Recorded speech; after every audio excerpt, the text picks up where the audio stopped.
Amid the fanfare of the DNC, there was one speech that went largely uncovered and unresponded to by those of us on the right that perhaps disturbed me the most out of any speech I have heard so far. Pete Buttigieg, who is the Secretary of Transportation and a very plausible future presidential candidate for the Democratic Party, did this speech, the DNC Night 3, and he made a statement that was not only peculiar, but deeply disturbing and reflects, in my opinion, the ethos of the progressive worldview. And it would do all of us very well to understand why this statement is disturbing, why it is incorrect, and what the positive alternative is. I'll give you a little bit from his speech right here. I believe America is ready for a better kind of politics. Yes, politics at its worst can be ugly, crushing, demeaning, but it doesn't have to be. At its best, politics can be empowering, uplifting.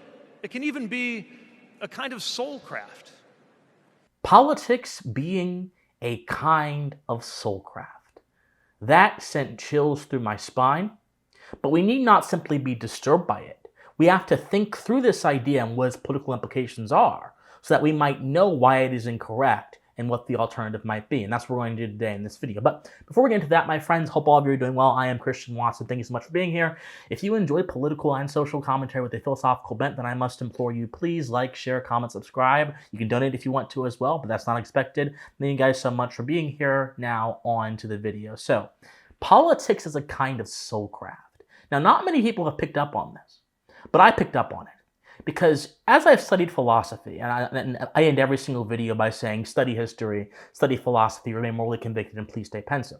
I do it in that order, because if you study history, you will have context for the ideas you're going to receive when you study philosophy. And if you study philosophy after studying history and you remain morally convicted, those ideas just won't be floating ideas that have no relationship to you or are just thought experiments. They have tangible impact in your life through your convictions. So I say these things in order for a reason. But I also say these things with the health of the soul in mind. The soul has been a concept that has been quite prominent throughout both political philosophy and religion and so on and so forth. But the odd thing about Pete Buttigieg's comment is that he poses politics as a method of informing the soul. Well, what is the soul? And this definition is kind of universal throughout many traditions. The soul is very simply the essence of who you are. Now, there are different ways of explaining this. Plato explained this by dividing the soul into three parts: the irrational, the rational, so on and so forth. Aristotle explained this by unifying the soul, but having like different degrees, like the vegetative, the animal, so on and so forth, to kind of explain how certain human behaviors manifest. Christianity normally says that the soul is your true self, your true being that is contained within your vessel, which will ultimately stand account to, your actions in life and when you go up and you face judgment, so on and so forth. But all these definitions have one thing in mind. They keep the soul as a part of this essence of who you are. Your body, your physical chains, your physical bonds are not just who you are. We're not simply flesh and meat. As Yoda said, we're luminous beings, not just this crude matter. Luminous beings, Doggy, not this crude matter. You must feel the force around you. And so when you understand the definition of soul and you put it in the context of what Buttigieg is saying, you will very clearly see that he is speaking the language of authoritarians. Both secular and religious conceptions of the soul, of the essence of who you are, all state that the soul is a personal matter that is vested within the individual person and deals with their individual pathway to human flourishing. One's soul, in other words, is their own. But politics, if we understand the nature of politics, we will quickly understand how it conflicts with a flourishing soul. Because politics is simply the application of law to a particular manner, and it has a very different nature than that of the soul, and therefore it cannot craft the soul in a manner that is not harmful to individuals.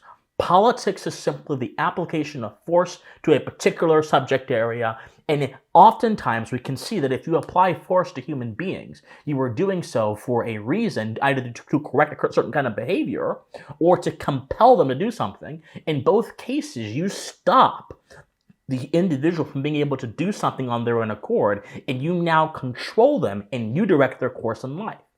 So if politics is merely application of force, then politics as soulcraft is essentially using force, using the system of governance to shape what kind of person you're going to be. That's what Pete Buttigieg is talking about. And I'll explain a little bit more how he justifies this in a second. So if politics is the soulcraft, that means your soul, who you are, the very essence of who you are, becomes a matter of public consideration and can be managed, modified, and shaped at the will of the lawgiver, at the will of he or she who decides to write the laws.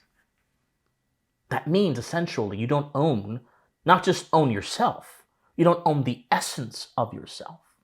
The essence of who you are belongs to those in authority. This is a fundamentally anti-human idea. It's an idea that blows up the foundations that we all require to have good lives, to have moral lives, and to have a moral political order. Now, another part of Buttigieg's idea is that it justifies public intrusion into private life and society at a whim. And it also justifies this conception of man that is seen solely within the context of power and institutions, not seen within the general context of society that are, I think, more richer for understanding how human beings are, what we are, and what makes us tick. In other words, this is a violent fantasy justified by sentiment. You heard what Buttigieg said. This kind of politics feels better. It's inspiring. It's uplifting. So if it is the goal of politics to uplift you and to inspire you, then that also means it can therefore be the goal of politics to be applied in a way that someone believes will uplift you and inspire you. Well, different people find different things uplifting and inspiring. There's no possible universal or concise standard that you can use to uplift and inspire someone unless you impose your subjective idea of what is uplifting and inspiring upon someone and then do it in the name of the greater good. So Buttigieg's idea is justified entirely by sentiment and bereft of any substance whatsoever. It is death by emotionalism. But his statement is downstream of a certain idea of man that the progressives have clung on to for years and years and years and years. One that is fundamentally destructive to civil society. This is the Rousseauian idea of man. This idea of man goes the following ways. Number one, man is born free, but he's everywhere in chains. This is what Rousseau says in one of his works. And if you wish to change man, you must change society. The chains being society. You must change the chains that he is bound up into. But the problem is this. Society is not merely the sum of laws or the sum of institutions. No. Society is not just your local schoolhouse or your fire department or your police department. Those are constituents of society. Society is simply the sum total of all of the habits, actions, and mores that people in a certain area happen to have. It's the sum total result of this. It's the spontaneous sum total result of that.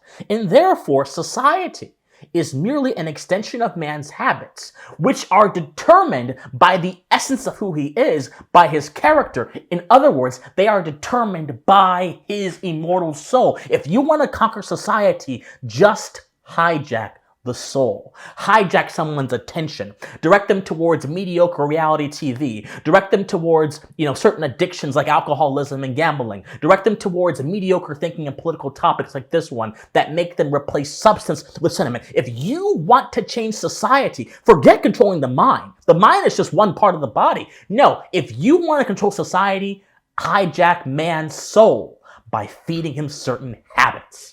Do you guys understand what I'm saying right now? Am I making sense? Am I really making sense? This is the ethos of progressivism. The idea that your life does not belong to you, it belongs to the community. The idea that your soul, your character, your advancement is not a personal matter that has to be undertaken with your own value system and conforming to the conditions of your own life, but it is instead a matter of public consideration, because as they have been saying at the DNC, if the kid down the street is fed, then my kids get fed. If the kid in Palestine is fed, then my kid is fed and my kid is good. This sort of interlocking idea, abstract idea of the human community, which is ultimately toxic to a good society because it has a fantastical view of human relations which does not conform to reality.